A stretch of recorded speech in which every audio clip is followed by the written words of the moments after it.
नमस्कार स्टूडेंट। आज का जो हमारा टॉपिक रहने वाला है वो है अनुमानसिकता। तो आज हम अनुमानसिकता के बारे में पढ़ेंगे। तो सबसे पहले अपन जान लेते हैं कि आखिर अनुमानसिकता होता क्या है। तो जीवों में लक्षणों का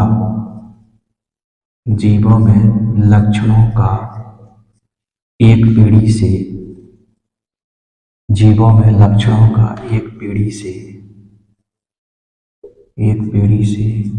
दूसरी पीढ़ी में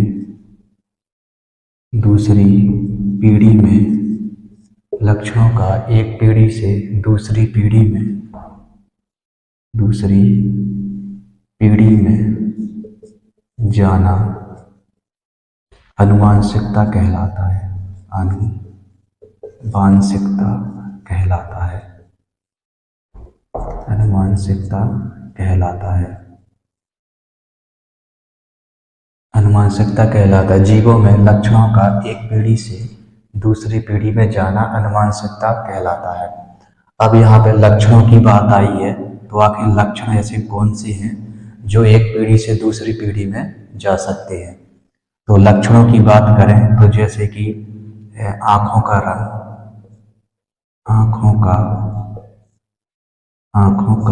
रंग, बालों का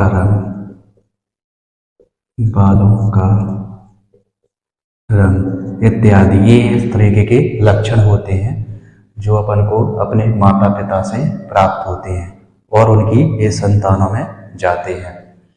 अब इसमें आती है अनुवांशिकी। तो पहले अपन अब थोड़ा अनुवांशिकी के बारे में जान लेते हैं। अनुवांशिकी तो अनुवांशिकता का विज्ञान की जिस शाखा के अंतर्गत अपन अनुवांशिकता का अध्ययन करते हैं, है ना, तो उसको अनुवांशिकी कहते हैं। अनुवांशिकी, और इंग्लिश में बोलते हैं इसको जेनेटिक्स। इंग्लिश में बोलते हैं इसको जेनेटिक्स। इसकी परिभाषा देख लेते हैं। तो परिभाषा हो जाएगी विज्ञान की वह शाखा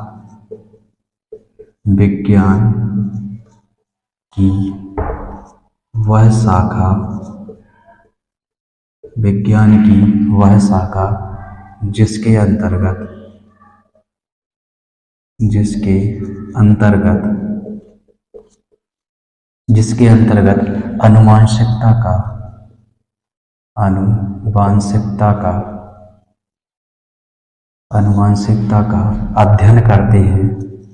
अनुवांशिकता का अध्ययन करते हैं। तो वो अनुवांशिकी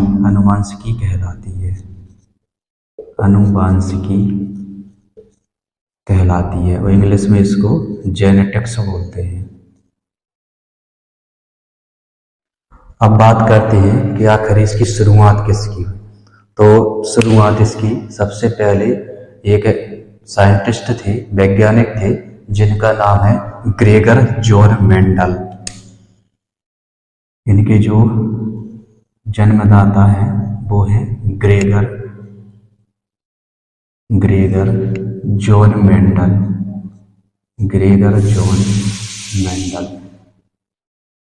तो ग्रेगर जॉन मेंडल ने सबसे पहले अनुवांशिकी की नींव रखी थी, इसलिए इनको फादर ऑफ जेनेटिक्स बोलते हैं। फादर ऑफ जेनेटिक्स बोलते हैं।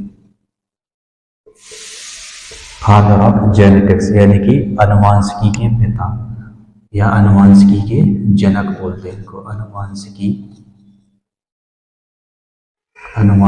के जनक बोलते हैं इनको। वो अधिकांशतः ये परीक्षाओं में आता है कि अनुवांशिकी के जनक कौन है।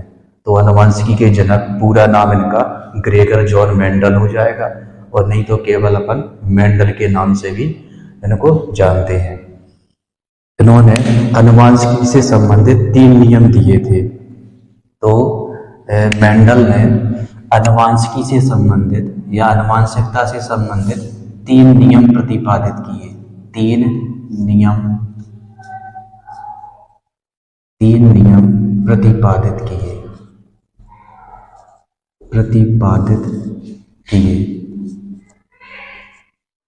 तीन नियम प्रतिपादित किए। इसमें जो पहला नियम है वो है प्रभाविता का नियम। प्रभाविता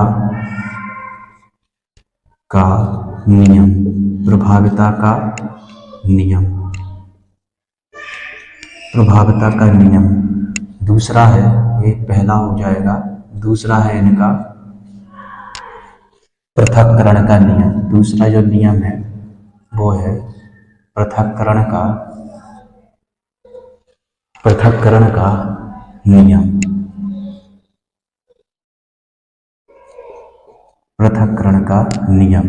और इसमें जो तीसरा नियम हो जाएगा, तीसरा नाम है युग्मकों की शुद्धता का नियम, युग्मकों की शुद्धता का,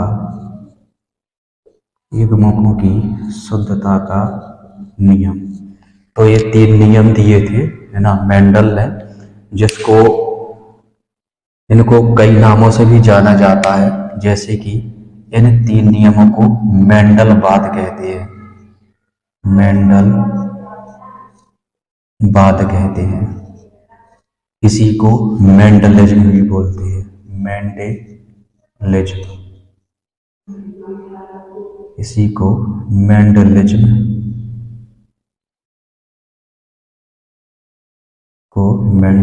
भी कहते हैं। और इसी को आनुवांशिकता के नियम कहते हैं, मेंडल के नियम मेंडलिज्म कहते हैं। तो ये तीन नियम प्रतिपादित किए थे। इन तीन नियमों को जानने के पहले कुछ अपन को शब्दावली इसमें देखनी पड़ेगी, पढ़नी पड़ेगी।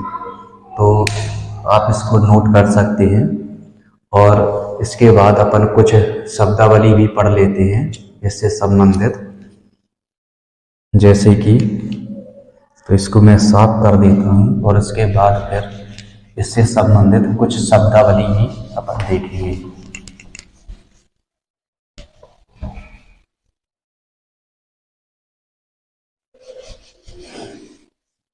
इसमें जो सबसे पहला शब्द आएगा वो आएगा प्रभावी लक्षण।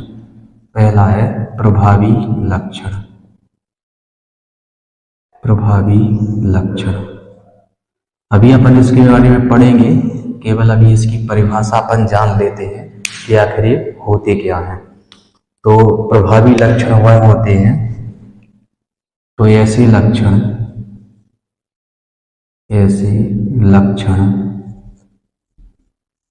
जो अगली पीढ़ी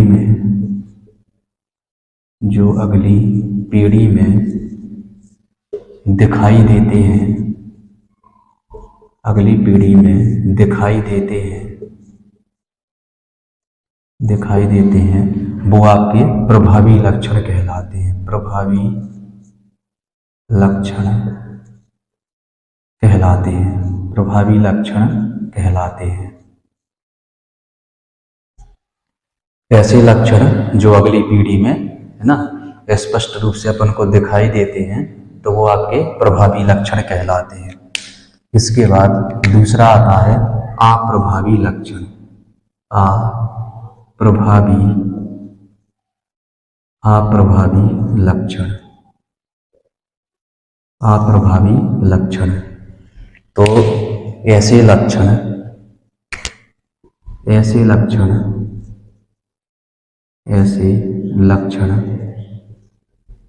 जो अगली पीढ़ी में छिप जाते हैं, अगली पीढ़ी में छिप जाते हैं और हमें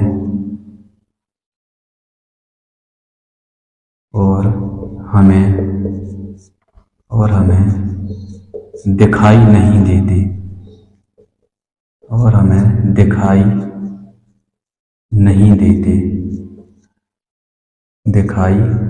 देते, वो अप्रभावी लक्षण कहलाते हैं, अप्रभावी लक्षण कहलाते हैं। अप्रभावी लक्षण कहलाते हैं। तो इस प्रकार के लक्षण अप्रभावी लक्षण कहलाते हैं। इसके बाद अब अपन जान लेते हैं अगला जो है तीसरा है एक संकर क्रॉस। एक संकर क्रॉस। तो अपन ये जान लेते हैं एक संकर क्रॉस क्या होता है।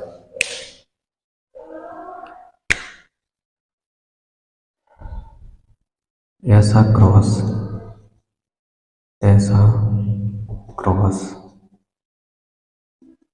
जिसमें एक ही लक्षण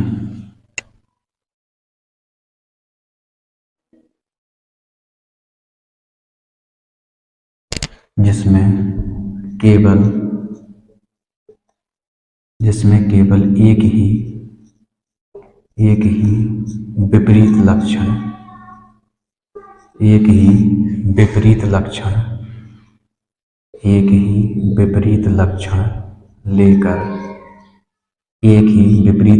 लेकर क्रॉस कराया जाता है। क्रॉस या फिर लिख दो संकरण कराया जाता है। कराया जाता है। इसको बोलते हैं एक संकर क्रॉस।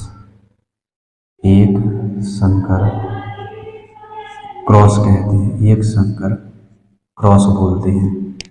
एक संकर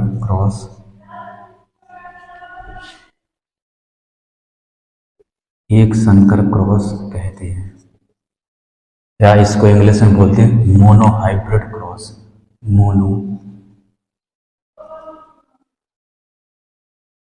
मोनो हाइब्रिड क्रॉस इंग्लिश में बोलते हैं इसको मोनो हाइब्रिड क्रॉस। जैसे कि अभी जब अपन प्रभाविता का नियम पढ़ेंगे तो उसमें केवल अपन एक ही जोड़ी लक्षण लेंगे। जैसे कि लंबे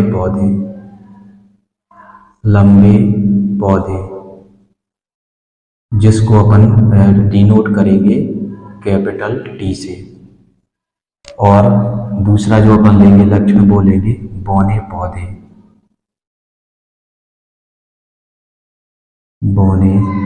पौधे जिसको अपन डिनोट करेंगे स्मॉल टी से।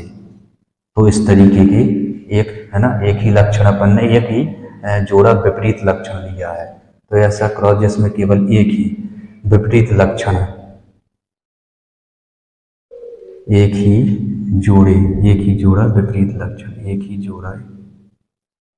ही जोड़ा विपरीत लक्षण लेकर संकरण कराया जाता है, तो उसको एक संकर क्रॉस कहते हैं। इसके बाद जो दूसरा आता है वो दूसरा है, इसके बाद अपन चौथा पॉइंट पढ़ेंगे। इसमें बोलते हैं द्वि संकर क्रॉस। द्वि संकर क्रॉस। तो इस प्रकार के क्रॉस में तो इसमें अपन लिख सकते हैं ऐसा क्रॉस या ऐसा संकरण, ऐसा क्रॉस जिसमें दो विपरीत जोड़ी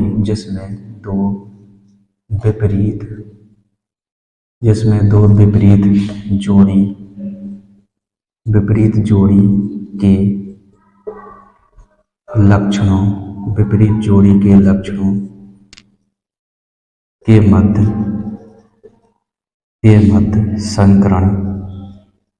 के मध्य संकरण कराया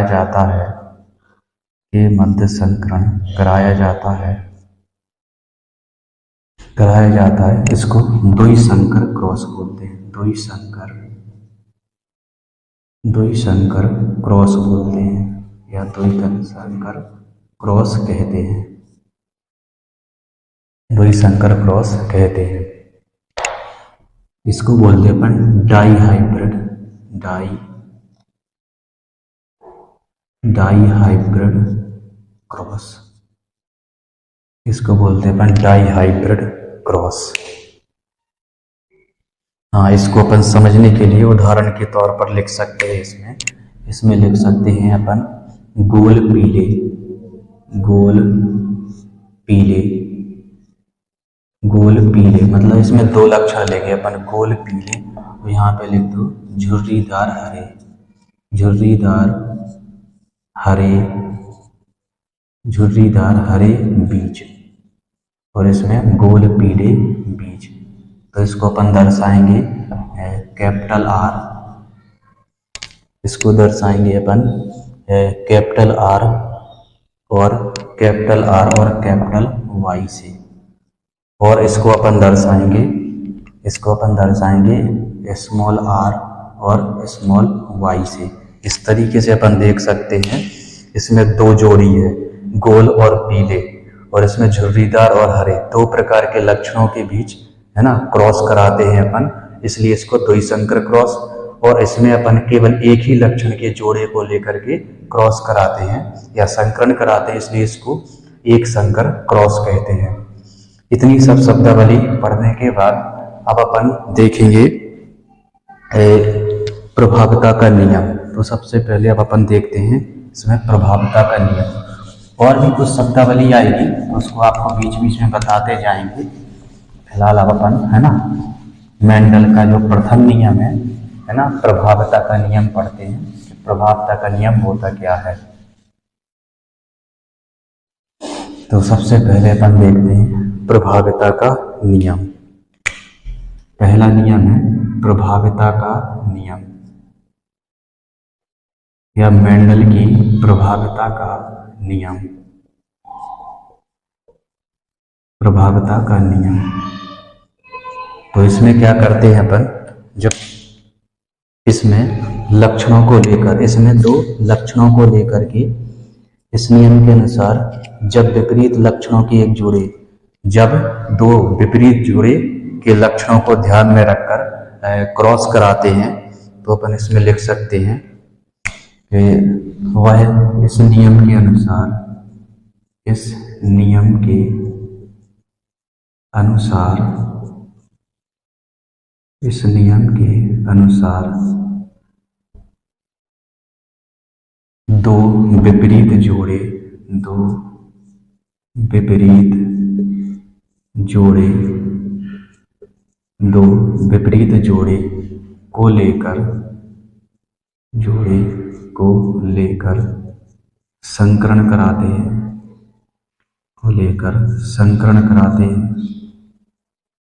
संकरण कराते हैं, संकरण कराते हैं, तो अगली पीढ़ी में, तो अगली पीढ़ी में, तो अगली पीढ़ी में जो लक्षण, जो लक्षण, तो अगली पीढ़ी में जो लक्षण दिखाई देता है, जो लक्षण दिखाई देता है, जो लक्षण दिखाई देता है उसे प्रभावी लक्षण कहते हैं, उसे प्रभावी लक्षण कहते हैं, प्रभावी लक्षण कहते हैं।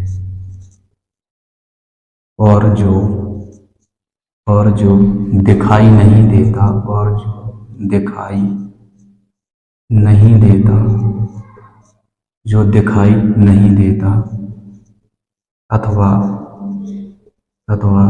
छिप जाता है, अथवा छिप जाता है, छिप जाता है तो उसको अप्रभावी लक्षण कहते हैं, अप्रभावी, अप्रभावी लक्षण कहते हैं, अप्रभावी लक्षण कहते हैं,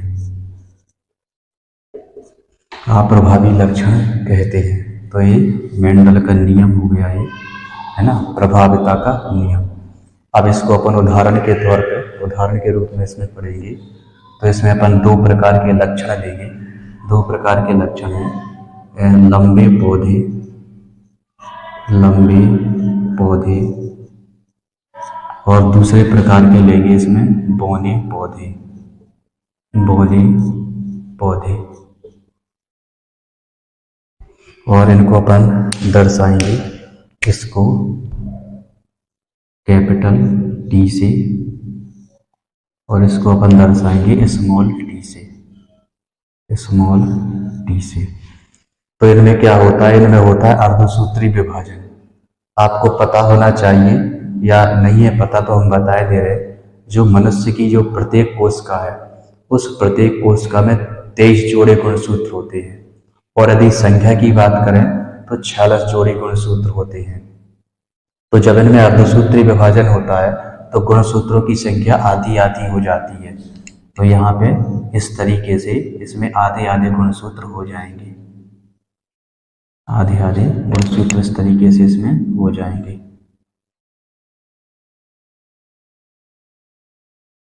और इनमें जब क्रॉस कराया जाता है, ठीक है, तो क्रॉस कैसे कराना है, आपको एक तरह से गुणा करना है। तो इसका पहले अपन इसके साथ कराएंगे, तो अपन देखते हैं। तो इसमें आपको ध्यान रखना है कि यदि कैपिटल टी आ रहा है तो पहले अपन को कैपिटल टी लिखना है और उसके बाद ही स्मॉल टी लिखना है। तो कैपिटल टी और स्मॉल टी है ना, क्रॉस कराएंगे, ठीक है, और इसके बाद इसी को अपन दूसरे से करा देंगे, इसी वाले को इस दूसरे से करा देंगे यहाँ पे। तो ये बन जाए, ये भी बनेगा आपका कैपिटल टी और स्मॉल टी, ठीक है ना। तो एक से अपन ने इन दोनों को करा दिया, और इसके बाद फिर क्या करना है, इस वाले को लेकर के इससे कराना है इसका। तो यहाँ पे भी अपन देखते हैं कि कैपिटल टी और स्मॉल टी बनता है, और फिर बचा इसका, तो अपन को इससे कर देना है। तो यहाँ पे एक कैपिटल टी और स्मॉल टी। इसमें आपको ये समझने वाली बात है, जो कैपिटल टी है ये प्रभावी लक्षण है, और जो स्मॉल टी है तो वो क्या है, अप्रभावी लक्षण है। कहने का मतलब ये है कि जो पहली पीढ़ी, इसको अपन लिख सकते हैं ये आपकी पहली पीढ़ी है, यानी कि F1 पीढ़ी है या फर्स्ट जनरेशन है। तो फर्स्ट जनरेशन में जो कैपिटल टी है ये प्रभावी लक्षण है, और स्मॉल टी ये अप्रभावी लक्षण है। ये F1 पीढ़ी है। लेकिन जब इसका क्रॉस अपन और आगे कराते हैं या इसमें स्वपरागण कराते हैं, ठीक है ना, तो इसमें जो लक्षण छिप गया था वो आगे चलकर अपन को दिखाई देने लगता है। तो इसको अपन और आगे भी कर सकते हैं। पहले इतना समझ लो, और इसमें लिख दो कि ये सभी क्या है, ये सभी लंबे पौधे बने हैं। तो इसमें लिख दो सभी लंबे पौधे, सभी के सभी क्या है, ये लंबे पौधे बने हुए हैं। F1 पीढ़ी में इसमें क्या है, सभी लंबे पौधे बने, सभी लंबे पौधे, सभी के सभी क्या है, F1 पीढ़ी में लंबे पौधे बनते हैं।